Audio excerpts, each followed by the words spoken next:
we're making progress in the shapes of the eye. And one important thing to know, again, by starting small and by taking a look at the look from a distance, you can see that the right eye and the left eye aren't of equal heights because my eyebrows are actually not of equal height on my face.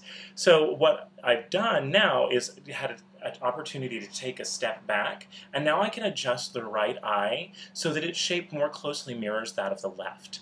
One thing that I also want to show you is how to get a clean edge on a shape like this. So I'm going to use my brush, and you can see that it's a very flat brush, very thin, but wide. And so I'm just going to go up to the edge of where I want the shape to be and just drag the brush along to get that sharpness on the outer edge of the shape. And that's how you get that really crisp, clean edge using a bigger brush, and it's much more time efficient. Alright, you can see the completed eye now with the Stila Smudge Pot painted on the lid. You'll also see it is in the inner rim of the eye, both lower and underneath the top lashes. The reason I line the underneath of the top, first of all, I want no flesh tone peeking through anywhere. So the Stila Smudge Pot is literally wedged in between my eyelashes, covering every bit of exposed flesh so that there's no flesh tone peeking through at all.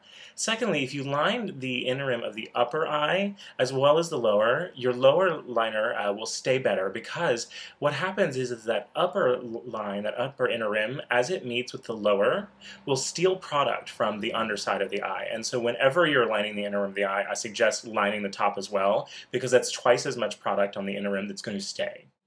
Okay, so I've begun the shape of the nose. And because I'm painting over turquoise, exactly what's happening that I said would happen earlier is the color is becoming a little diluted. So I'm going to have to work a little harder to make sure that it stays deep and black, and I may even want to set it with a black eyeshadow. Also, important to know when you're painting the nose a color, and as gross as it sounds, you have to paint inside the nose. So I'm actually using my brush to paint just under the edge, not all the way up in the nose, but just enough, especially here underneath, so that no flesh is peeking through. You'll get a more consistent look, and the look will just look more polished. Okay, so the black eyes and nose are complete. Now it's time to go in and do the actual relief white teeth that will go around the mouth. And so what I'm going to do is use the white chroma cake with a pointed flat brush. It's a MAC concealer brush, number 194. And the first thing you want to make sure of is that your brush is really spanking clean. To get the crispest white that you can get, if there's any residue of color in your brush, you're going to see it as soon as you mix it with that white color. So we'll want to mix it with some water. Also, what's important to know about that is as you touch the brush to your face, it is going to pick up bits of turquoise color and transfer it back into the makeup. It's just going to happen. And so you're going to want to consistently be cleaning your brush to keep your white as crisp and bright as possible.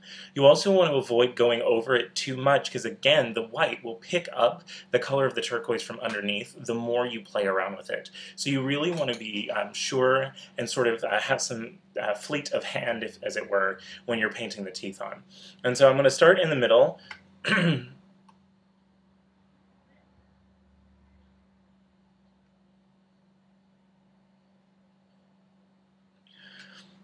With the two largest teeth, and again, just begin edging them out using that brush, and they're going to have a flat bottom and a rounded top.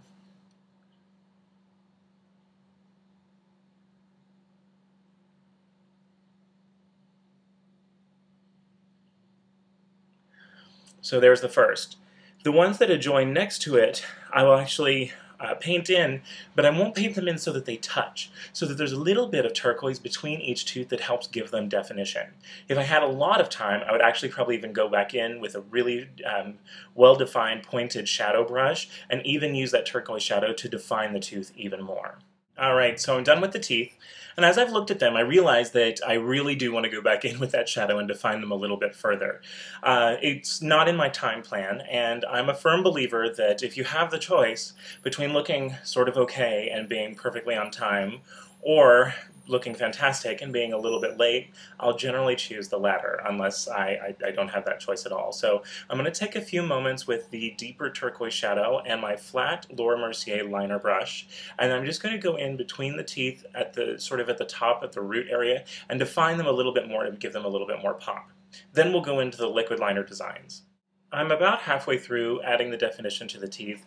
I've done it here on the right side of my face, and you can see the difference between the two, how remarkably different and how much this actually stands out and really improves the look. So it hasn't taken that much time, and I think those little impromptu additions can really bring a makeup look to life.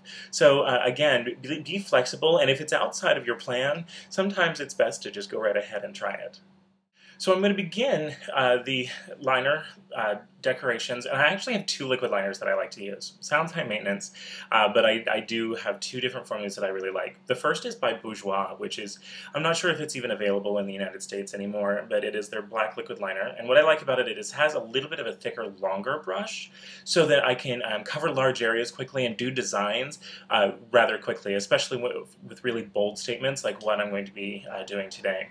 And then the second that I like is actually by Dior. It's their liquid liner, and it has an extremely tiny, extremely thin brush. Both formulas wear really well. I just like them essentially for their difference in brushes. It's important to use the right tools when doing a liquid liner look, and it's always best to err on the side with something smaller. Another important tip is to use just the tip of the brush. If you use the flat of the brushes, if you begin to lay it down on the skin, this is when you start to get a thicker line and you start to lose your precision. So if you're using just the tip of the brush, you get a much finer, more detailed application. So I'm going to begin with the scrollwork kind of rose vine design going up this side of this cheekbone, and then I'll balance it out on the other side. As you can see, I have the beginning, the marigold on this side of the cheek, and now I'm going to be building in the vines. And again, I've got my Bourjois liner brush, which is a little thicker and a little longer, so it's going to build the shape a lot faster. My biggest tip to people with doing this kind of work is to move quickly. A lot of times people want to get very detailed and try and make the line as perfect as possible the first time, and generally what starts to happen is your hand starts to shake. And you also have a tendency to hold your breath while you're doing this, so a lot of people can get a little lightheaded. So my tip is to really get your brush saturated with enough product, but not too much, because again, that's how you get thicker lines, is when there's a lot of product initially, it's going to spread out. Also, where you lay your brush down first is where you're going to get the most product. So if you want the line to be thicker in certain areas, that's where you should begin, and build in both directions to thin it out. So I'm going to begin with my line here, and I'm just going to lay my brush down, and I'm going to do it relatively quickly, so I won't actually talk while I do it.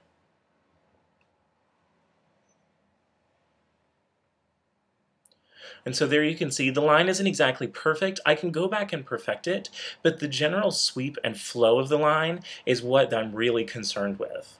So again, I'll go back and sort of redefine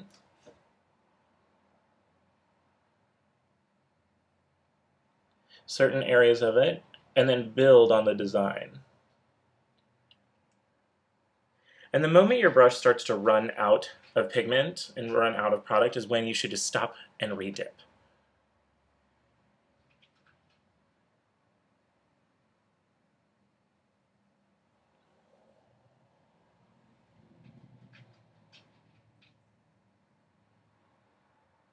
So there we go. We have the beginning of the vine swirls. Alright, so here's the finished scroll work. The last bit is for me to add color, and then of course no look would be complete without a little bit at least of some Swarovski flatback crystals, particularly for this kind of look because these masks are quite typically made of ceramic, hand-painted, and so they'll have a hand-painted kind of charm and quality, and a lot of times they will actually be bejeweled, so I will add some turquoise and red crystals in.